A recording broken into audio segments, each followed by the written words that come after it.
Setiap hari kita membutuhkan sumber energi untuk melakukan aktivitas, bensin untuk menjalankan kendaraan, listrik untuk menggunakan peralatan elektronik, dan lain sebagainya. Tapi, apakah kalian pernah memikirkan apa yang terjadi ketika sumber energi habis? Menurut data dari environmentindonesia.com, diperkirakan minyak bumi akan habis 30 tahun lagi, sedangkan gas akan habis 47 tahun lagi dan batu bara 193 tahun lagi. Lantas, bagaimana nasib generasi setelah kita? Apa kita membiarkan mereka hidup seperti zaman purba, tanpa listrik, tanpa kendaraan? Welcome to our discussion about the urgency of renewable energy. Energi adalah sesuatu yang bersifat abstrak, yang sukar dibuktikan, tetapi dapat dirasakan keberadaannya. Sebagian besar sumber energi saat ini adalah sumber energi yang tak dapat diperbarui, seperti batu bara, minyak bumi, gas alam, dan lain sebagainya. Sumber-sumber energi tersebut kemudian diolah, lalu dimanfaatkan untuk berbagai tujuan. Coba bayangkan, aktivitas yang kita lalui dari bangun tidur hingga tidur kembali. Kita ingin menyalakan lampu, kita butuh energi listrik. Kita ingin naik mobil ke kantor, kita butuh energi minyak. Kita ingin masak mie, kita butuh energi gas bumi.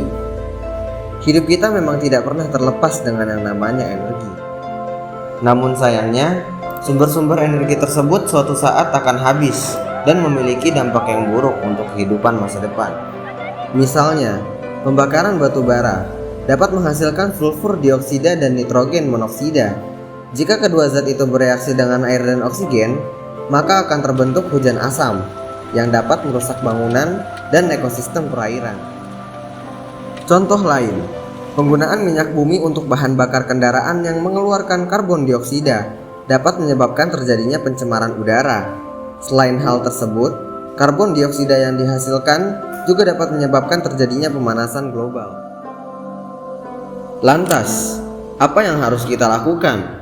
Apakah kita harus menghentikan pemakaian sumber-sumber energi tersebut dan kembali hidup layaknya manusia prasejarah? Tidak kenal kendaraan, tidak kenal listrik. Kabar baiknya adalah kita memiliki yang namanya energi terbarukan.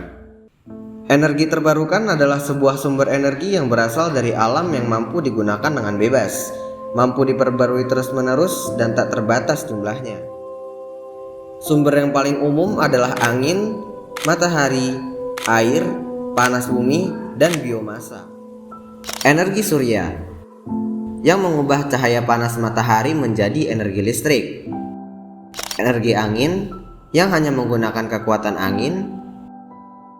Energi air yang memanfaatkan arus sungai yang ada, dan beberapa contoh lainnya. Selain itu, energi terbarukan adalah sumber energi yang tumbuh paling cepat di dunia pada saat ini, dan pastinya itu memiliki banyak manfaat. Pertama, dapat mengurangi perubahan iklim karena tidak menimbulkan emisi gas rumah kaca secara langsung. Kedua, energi terbarukan dapat mengurangi polusi dan mengurangi gangguan terhadap sistem kesehatan. Ketiga, dapat diperbarui dengan mudah dan tidak akan pernah habis. Pemanfaatan sumber energi terbarukan menjadi solusi di masa depan untuk pemenuhan kebutuhan energi yang semakin lama semakin besar karena bisa diproduksi dalam waktu yang relatif cepat. Namun, sumber daya terbarukan selama ini belum dimanfaatkan secara optimal. Pemerintah harus turut berperan aktif untuk mendukung dalam pembuatan dan pengembangannya. I think it's fundamentally important to speed up the investments into renewable energy. Mereka harus memberikan kebijakan yang tepat dengan memanfaatkan energi terbarukan yang ada di setiap daerah. Dan pastinya, kita semua berperan penting dalam hal ini. Kalau bukan kita, siapa lagi?